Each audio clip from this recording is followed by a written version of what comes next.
What's up, OC Degenerates? OC Disaster here, and in the last video I asked you guys to give me 20 likes and you exceeded expectations. So for this video, let's try to get 30 or more likes. I know you guys can do it. Also, did you know a lot of you that watch my videos aren't actually subscribed? So please consider doing so if you like the video. It's free and you can always change your mind later.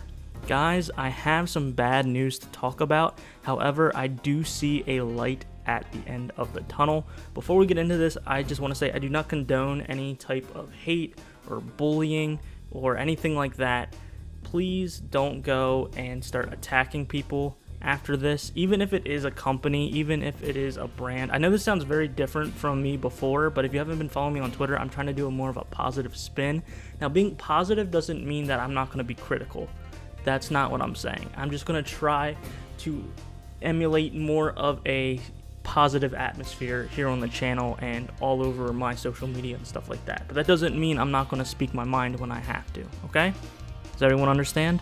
So, for those of you that do not know, the company that made Crash 4, It's About Time, and the Spyro Reignited trilogy, Toys for Bob, has announced that they are moving over to work on Call of Duty games primarily.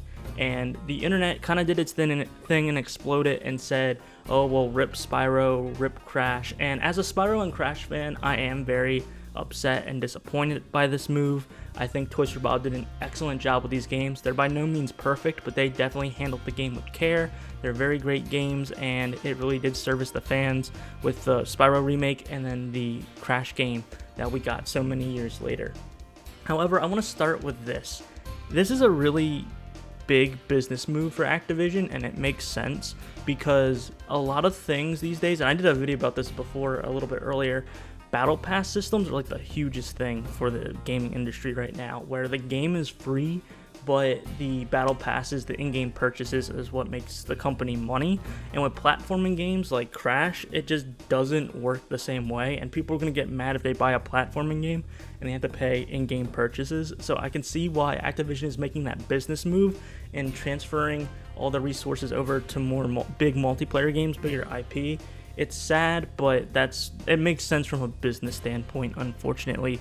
When Crash 4 was announced, people were worried that there was going to be microtransactions, and that's exactly my point, is people started crapping on Activision because they didn't want to buy a game and then also pay in-game purchases for cosmetics and stuff like that. I was one of those people, so I definitely know what that was about, but it ended up being free, but not a lot of people, paid more into the game after buying it because there wasn't DLC or anything like that. There was a lot of cool unlockables, but that's besides the point. So from a business standpoint, that makes sense. A positive thing I can see from this is the Toys for Bob company is going to be making more money now they moved over to Call of Duty. They're probably going to be able to expand, and they're going to have more job security for their employees. This is absolutely great. They don't make these decisions, guys. They don't decide, oh, screw Crash, screw Spyro, we're going to work on Call of Duty.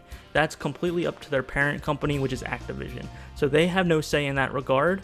They're just doing what they're told. Their boss is saying, hey, we're reassigning you to something, get to it. Toys for Bob is an amazing company, and I totally believe that they're going to do a great job and they're going to kill it with Call of Duty. I do like their style a little bit more with the platforming games, but this makes sense, and I am very happy for those employees that are either going to get more jobs or people that are, going to have more responsibility, a bigger bag. You always got to secure the bag. You always got to appreciate people that secure the bag. I'm always talking about secure the bag now. I need to stop. It's getting really annoying. I can tell my girlfriend's already like rolling her eyes and she's not even in the room with me. All right, so moving on.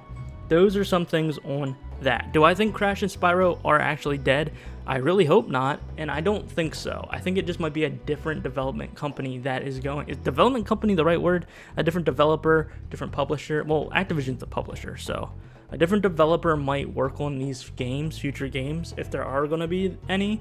So it will be different in that regard, I believe. But I don't think the games are necessarily dead. We just might not see them for a very long time. People were expecting a Spyro 4 since we got Crash 4, but probably not now. And it's very sad, and as a Crash and Spyro fan, like I said before, it's definitely upsetting, but I mean, we're old, guys. People that like Crash and Spyro, I can guarantee that 95% of us are, boomers. We're older.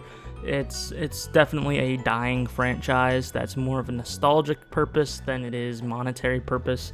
So there is that, which is sad, but I do see that beautiful light at the end of the tunnel. This is what I really wanted to talk about for all you Smash fans out there that were like, where is he going with this? What does this have to do with Smash?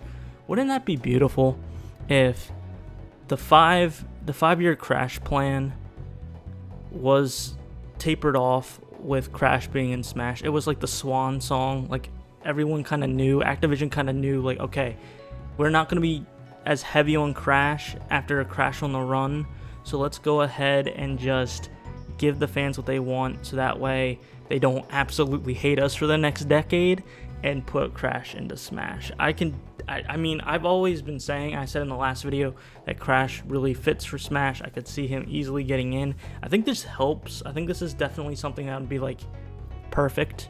And honestly, I would definitely not be as upset if he got into Smash and then we didn't get Crash for a while. I think it would be perfect for the foreseeable future, not for, like, ever, right?